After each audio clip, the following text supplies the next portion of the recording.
Well, thanks, Carly. So I'm going to talk about kind of there's two different founding stories for Chaeban ice cream, and both of them have a tie-in to social media strategy. First up, I should probably say I'm not a great tactician about social media. I'm more of the strategist. Like, why are we on social media? What is the goals, and what are the things we're going to talk about, as opposed to how we do the photos or what exactly we say, or how to be an expert on each platform. That is not me. What I'm going to talk about is the strategy Chaeban used in both of our founding times, and why we did what we did. So I'll first talk about when we opened Chaeban. That was almost 3 years ago, and the founding story of Chaeban.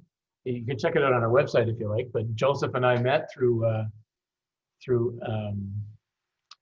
Syrian refugee initiative where he was involved. He was working really hard to bring over 17 family members of Zainab, and I won't get into that right now. Zainab is our third partner and Joseph's wife. Long story short, we decided to open a premium ice cream shop in Winnipeg, the first homemade premium ice cream shop in Winnipeg. And we were really inspired by companies like Village Ice Cream in Calgary and Ernest Ice Cream in Vancouver, and a number of homemade ice cream shops in New York City. These were the things that inspired us, and we really thought Winnipeg was ready for that. And true to form, Joseph had his own way that he wanted to do that. I had these business models in my mind, and he wanted to make the ice cream from literally from scratch, which is not what all these places I mentioned normally do. So we decided to have pasteurizing and homogenizing and blending, a couple $100,000 worth of extra equipment, so that we could literally do it from scratch. And by the time we opened, we were $100,000 over budget, and it took a lot of fortitude to follow through on our initial marketing and social media idea, which was we have to have a full-time person and someone that really understands how to get our message out. We were doing something unique. We're doing something new in Winnipeg.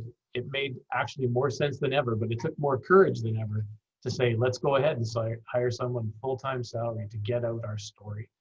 It makes sense now when you look back and say, we spent all that money to put ourselves in that position.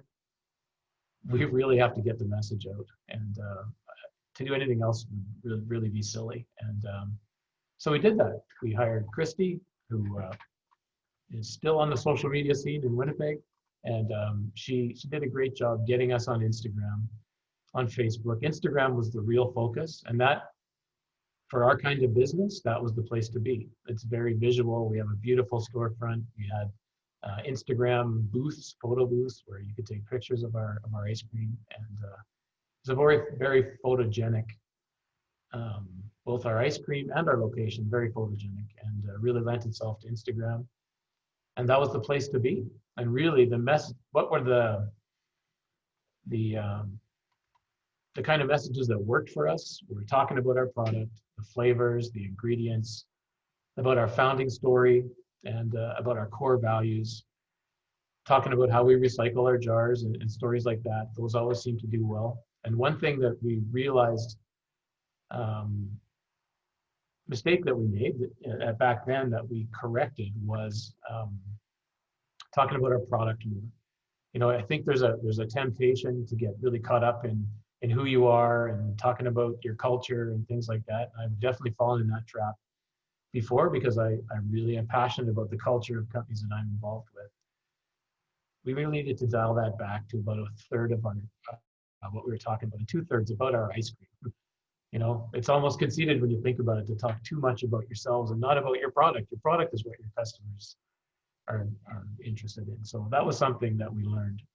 The second founding story of Chaeban, and how that connects to social media, is what we did when COVID hit us. Like Carly talked about in the intro, we were 80% going to be going bankrupt if we didn't do something very, very different.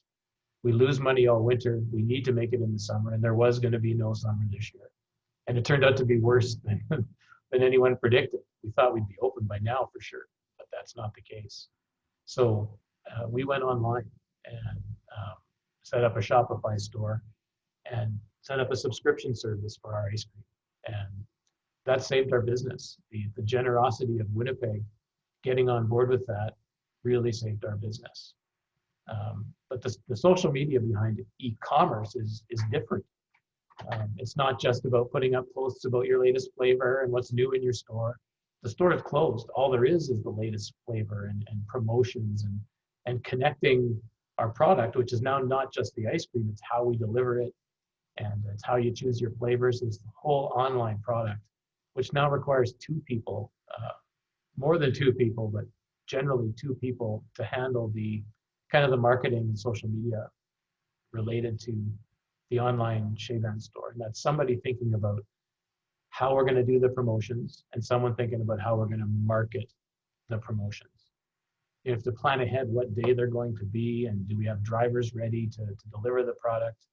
Do we have the labels ready for the stuff? Like, something different about e-commerce is that suddenly you can have a lot of orders on your hands when you do it right, which is exactly what you want. So having kind of this two sides to the social media strategy, which is figuring out well in advance what our promos are going to be. Black Friday was really good for us, but we really had to be ready on the logistics so that when we promoted it on social media, that we would be ready. So it now requires two people. Some general stuff about social media.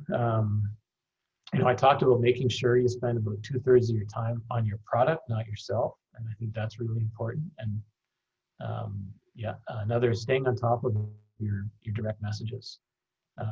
We've been up and down on that right now. We really realize how important it is to be on top of people direct messaging you and replying. And that's really important part of social media. It's not just about pushing out your messaging. It's about being ready and having people with time available to provide quality answers to people when they're direct messaging you on Instagram, Twitter, and Facebook. The benefits of doing social media right for us have been massive.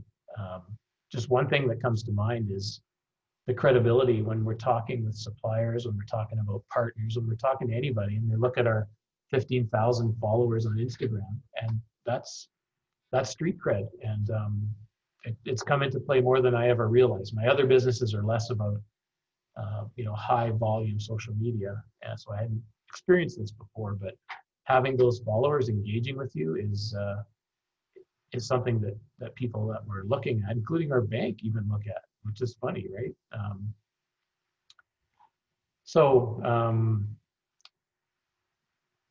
I talked about making sure you're messaging about your product, not just yourself. I guess it goes in the opposite thing. Just constantly pushing your product is also, I think, when we first started really focusing on product, maybe we went overboard. The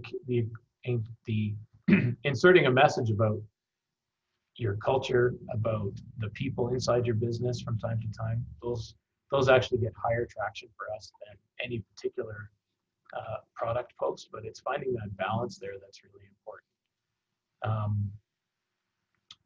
So we've talked about the two strategic points in our business. One where we're really a storefront, and we're just trying to tell the story of what's going on inside the store, and that Instagram was the place for that.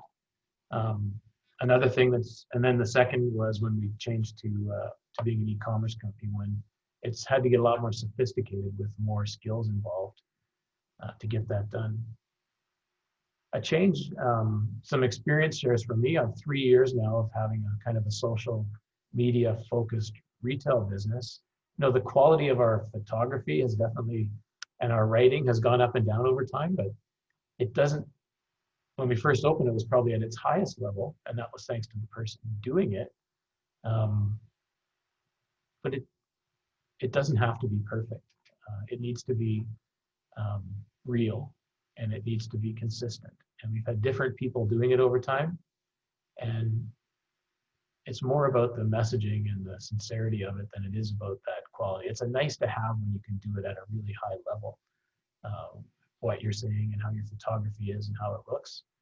But the most important thing is the actual strategy and that you're being real in your messaging. And that's it for me.